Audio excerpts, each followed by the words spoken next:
ये 3 साल पुरानी बात है जब मेरे घर पोस्ट से ऑफर लेटर आया जिसमें लिखा था, मिस्टर विक्रांत, आपको जूनियर एडिटर के पद के लिए नियुक्त किया गया है और आपको 1 सप्ताह बाद कलकत्ते आना होगा और 2 महीने की ट्रेनिंग के बाद पद भी संभालना होगा। मतलब कह लीजिए कि उस पत्र में लिखा था कि विक्रांत, तुम्हारे पास अब सिर्फ 1 सप्ताह बचा है, अपने लिए जी लो। इसके बाद तुम्हारा जीवन हमारा होगा। बदले में तुमको निर्धारित समय व निर्धारित तारीख पर धनराशि दी जाएगी, जिससे आप 4x4 के कमरे में 4 लोगों के साथ आनंद से रह सकते हैं और सुबह शाम टिफिन का स्वादिष्ट खाना भी खा सकते हैं। मैं 4 महीने की नौकरी के बाद इस आनंद का आदी हो गया था। मैं कलकत्ते में नहीं बल्कि कलकत्ते की एक गली में रहता था, जिसे न जाने क्यों मेरे कॉन्ट्रैक्टर ने सिर्फ मेरे ऑफिस तक ही बनवाया था। ऑफिस में मैं सबसे यंग था, तो अनजाने में ही मैं सबका बेटा बन चुका था। ऑफिस में मेरी हेड एडिटर थी सान्या। वो मुझसे 2 साल बड़ी थी। वो कलकत्ते की थी और कलकत्ते में ही रहती थी। मतलब ये कि उसकी गली सिर्फ ऑफिस तक नहीं आती थी, पूरे ऑफिस में सिर्फ हम दोनों ही एक दूसरे के उम्र के करीब थे। तो स्वाभाविक हो गया कि हम जाने अनजाने शायद एक दूसरे के लिए ही ऑफिस आने लगे। हम दोनों एक दूसरे को देखते थे, पर सवाल ये था कि कौन ज्यादा देखता था। किसी वजह से कोई एक नागा कर दे तो दोनों ही बेचैन हो जाते थे, पर सवाल यह था कि किसकी बेचैनी ज्यादा थी। दोनों रोज घर पर बोल कर आते कि आज ऑफिस से आने में लेट होगा, एक कलीग के साथ कॉफी का प्लान है, पर दोनों समय पर ही घर पहुंच जाते क्योंकि कॉफी पे जाने के इच्छुक हम दोनों थे। पर सवाल यह था कि कौन ज्यादा इच्छुक था। आमतौर पर समाज में ज्यादा देखना, बेचैनी और कॉफी पसंद होना हम मर्दों के हिस्से में ही आता है। पर मैं सोचता था कि कहीं मैं अपना ज्यादा बताकर सान्या का ज्यादा कम ना कर दूं। इसलिए हम दोनों अपने ज्यादा को एक दूसरे से कभी नहीं बांटते थे। एक रोज हमें ऑफिस में लेट नाइट काम करना पड़ा।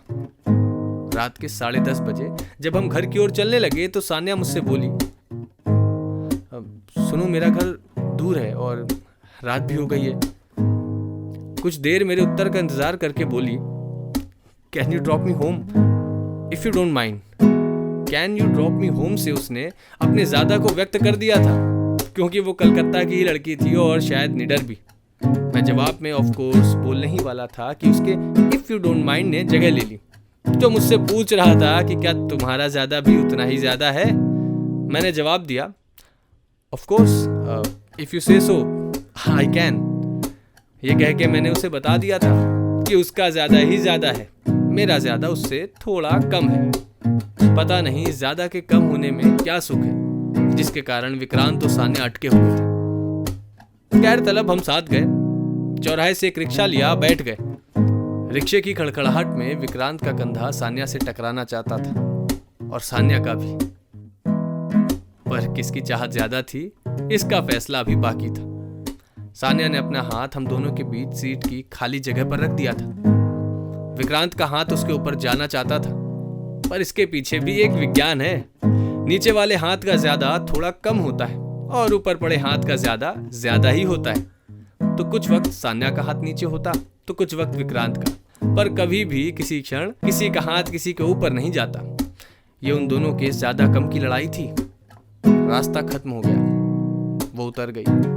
मेरा घर आगे था। वो मुड़ी जैसे वो मुझसे रुकने को कहना चाहती और मैं भी उसे रुकना चाहता था। फिर दोनों ने एक साथ बोला, good night, see you tomorrow. मैं घर आया, कपड़े उतारे और इस घटना के अफसोस को मिटाने वॉशरूम की ओर बढ़ा तो मेरा रूममेट बोला, 2 मिनट रुक जाना, मेरे बाद चले जाना। मैंने बोला, नहीं, पहले मैं ही जाऊंगा। उसने सवाल किया, अरे पर क्यों? मैंने कहा, क्योंकि मुझे ज्यादा तेज आई है, मुझे ज्यादा जरूरत है, मेरा ज्यादा ही ज्यादा है, इसलिए पहले मैं।